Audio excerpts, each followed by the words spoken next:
भाई तो मेरे बड़े भाई हैं, मेरे गुरु हैं।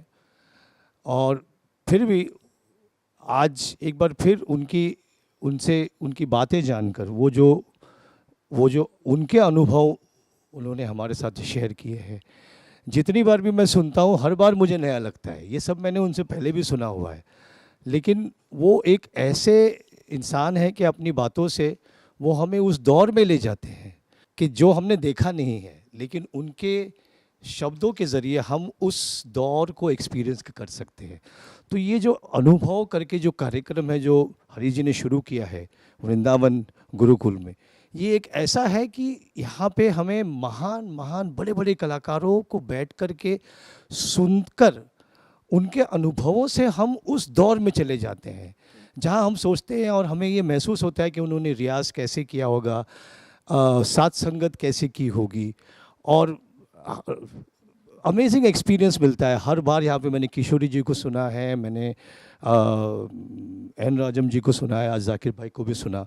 तो हर बार ये अनुभव जो है इसका बड़ा ही एक इम्पैक्ट होता है मुझ पर।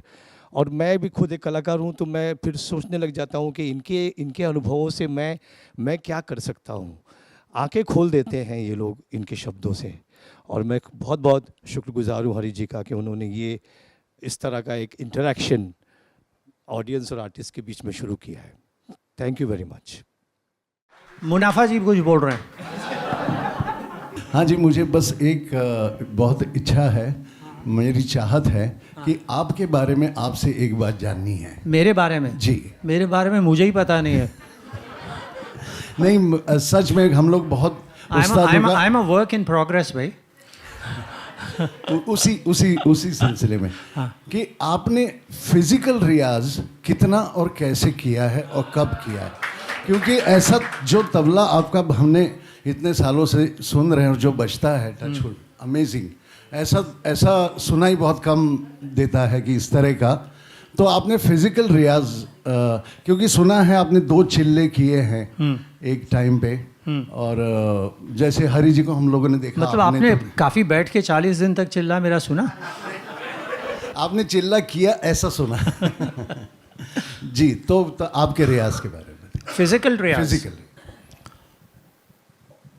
रियाज as I was just saying, ये जो जुड़ा हुआ सवाल जो कह रहे हैं कि everything has to be in here for this to function, this and this has to connect, this and this has to connect, they must connect, they must work in tandem. That has to happen, or else you're lost. So that's one thing. My physical riyaz, and I'm going to have to say that there are many definitions of physical riyaz. Physical riyaz doesn't necessarily only mean sitting with your tabla and playing. पहले तो ये clarity कर लो, क्योंकि आप तबला एक bench पे भी बजा सकते हो, अपने घुटनों पे भी बजा सकते हो, अपने किताब पे भी बजा सकते हो, सर पे भी बजा सकते हो, कहीं भी बजा सकते हो, और बजाते हो। You are playing tabla everywhere. You're doing it. One. Secondly, you are speaking tabla to yourself pretty much 24/7. You're constantly reciting, reorganizing, putting information in your mind. You're oiling your brain to function as a revolving door of information. You're already doing that. So it's not just me that I may have done physical riyaz for X number of hours or years, whatever. But every one of us, bansuri vadak, sitar vadak, kathak dancer, anybody, you are constantly in that flow. You're constantly thinking about music and rearranging and reorganizing and connecting constantly with your music. You're doing that. किसी जगह जा रहे हैं, radio पे गाना सुना, आपको कुछ याद आ जाता है, कुछ triggers something, होता है. So this is already there.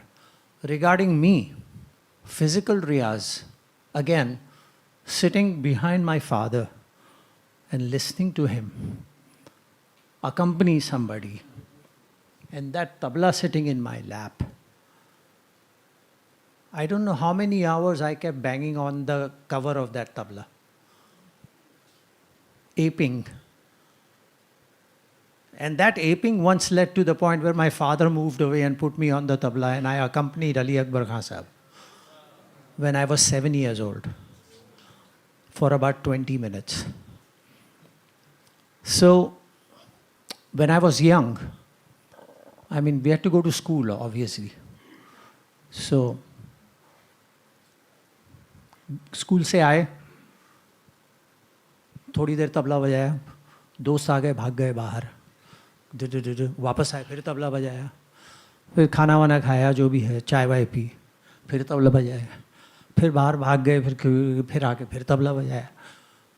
Television तो था नहीं, और रेडियो में भी बिना का गीत माला रात को आता था, शाम को, तो तब तक करें क्या, तो फिर तबला बजा रहे हैं. So basically, the riyaz was an off and on thing, meaning connection with this instrument, physical level. But it was never like के नहाए धोए, कपड़े पहने, अगरबत्ती जलाई, वो सब किया बैठे. You know, my father did not force the enormity of what this was on me. ऐसा नहीं था कि अरे ये ऐसी विद्या है, इसको 18 घंटे 18 साल तक रोज़ रियाज करोगे तब जाके कहीं तुम्हारे हाथ से क्लियरली एक धा निकलेगी. आदमी वहाँ सुन के ही बेहोश हो जाए, बोले मैं नहीं करता. It was never, I think the kind of environment that was created for me was that this is something normal, something fun. मज़ा करो, enjoy करो, मारो पीटो, जो भी है. तालीम हुई, बट तालीम ऐसे, बेटा ये है धा दिन ताकत दा धरगट दिन ताकत ताकत टकदी के नकत ताती दा, अब इसकी चक्करदार बनाओ. तो ये तालीम हो रही है, और ये कायदा है, धा गधा तीता के नता तीता गते ना के नता गधा तीता के नता तीता गते ना के नता गधा तीता के नता तीता गते न धा गधा तीता के नता तीता गते ना के नता. अब इसको और आगे खोलो, ये तालीम हो रही है. बट ऐसे नहीं कि इसको हाथ से कैसे निकालोगे. निकास की तालीम नहीं थी, निकास की तालीम नहीं थी, वो मुझे देखना था.